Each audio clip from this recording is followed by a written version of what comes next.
intérieur, cette semaine, il fallait être à Lisbonne pour ses trottoirs de pavés ondulants, pour ses façades d'azuleros aux couleurs suavement délavées et surtout pour la première rétrospective du styliste Felipe Oliveira Batista au musée de la mode et du design. Une exposition monographique du nouveau directeur artistique de Lacoste, mise en scène par une star de la scénographie de mode que vous ne connaissez pas forcément. En 20 ans, Alexandre de Betac produit, chorégraphie et imagine quelques-uns des plus grands défilés Lacoste, Dior et bien sûr beaucoup d'autres. Tous plébiscitent une imagination qui sait se mettre au service de leur vocabulaire créatif pour le magnifier.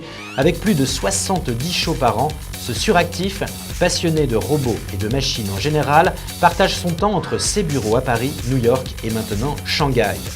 Alexandre de Betac a donc réussi le petit paradoxe d'être un prestataire de mode au service des autres tout en développant un style qui lui est propre.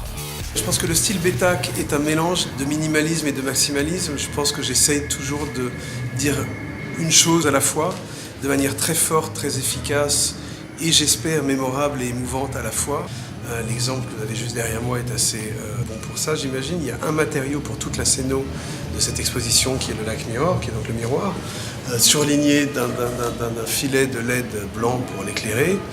Et c'est tout, c'est absolument tout, il n'y a rien d'autre. 10 ans de travail du rigoureux styliste portugais scénographié dans cette ancienne banque des années 50 à la démolition jamais terminée, l'arrêt sur image d'une destruction en mouvement qui se change en salle d'exposition délabrée et vibrante qu'Alexandre de Betac vient contraster et rythmer d'écrins de miroirs, rehaussés de lumière LED, une explosion de petits éclats géométriques très cosmétiques qui viennent refléter et diffracter l'espace pour retrouver un peu de la pulsion d'un défilé dans une exposition, par définition, statique.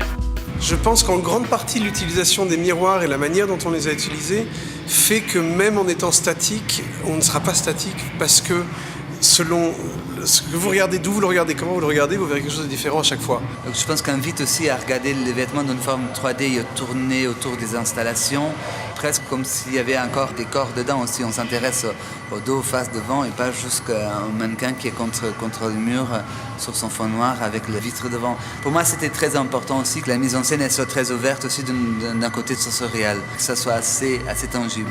Le vêtement comme habitat premier, comme armure, comme archétype à revisiter ou comme rencontre entre nature et technologie.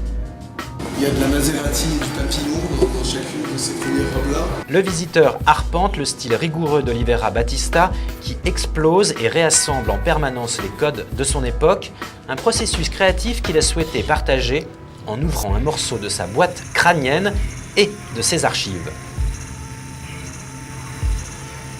La toute première chose que Felipe m'a montré quand il m'a proposé de travailler avec lui sur l'expo, dans son studio, il a gardé des carnets, ses carnets d'inspiration.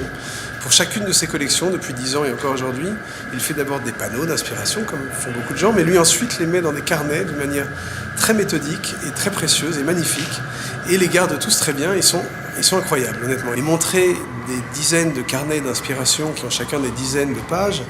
Dans une exposition dans un musée, c'est très compliqué. Alors il y a une muséographie traditionnelle qui est de les mettre dans des tables sous verre ou dans toutes autres formes de choses comme ça. Et j'ai pensé à de nombreuses références, notamment Brésil, le film, le début de Brésil, et les jeux dans tous les sens. Et au fait que ce serait bien de le faire technologiquement, mais de manière très low-tech. Et je suis allé en l'occurrence moi-même à Shanghai, au marché électronique, qui est une tour, de beaucoup d'étages remplis de petits marchands de composants électroniques. Et commencer, comme on le fait dans un marché de nourriture pour faire un plat qu'on improvisera un peu, à chercher des écrans, des composants d'ordinateur, des caméras, des diodes, des câbles de couleurs et de formes différentes, etc. On a commencé sur place, dans le marché, et on est parti de ces inspirations-là pour faire la grande bête, la grande machine telle que vous la voyez finie aujourd'hui. De la création en mouvement à venir picorer comme un défilé délicieusement ralenti pour mieux se laisser savourer.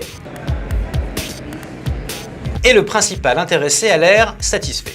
Je trouve personnellement qu'elle est très réussie. Au début, on a commencé pour dire qu'est-ce qu'on voulait pas et toutes ces choses, elles sont pas là. Et il y a eu aussi un truc très magique dans le montage aussi, de commencer à avoir tout cet espace qui commence à se décomposer aussi avec cette scénographie. J'ai eu une petite crise d'angoisse il y a 2 jours parce que tout était vide et c'était tellement sublime et j'étais genre merde, j'espère que mes vêtements vont pas. Parce qu'il y avait quelques-unes que c'était presque comme des installations tout seul. Donc, j'ai fait plein de photos pour Alex, des installations vides. Vous avez donc jusqu'au 16 février pour aller vérifier par vous-même au MUD, le musée de la mode et du design à Lisbonne. En attendant, on se retrouve la semaine prochaine. Au revoir et bravo!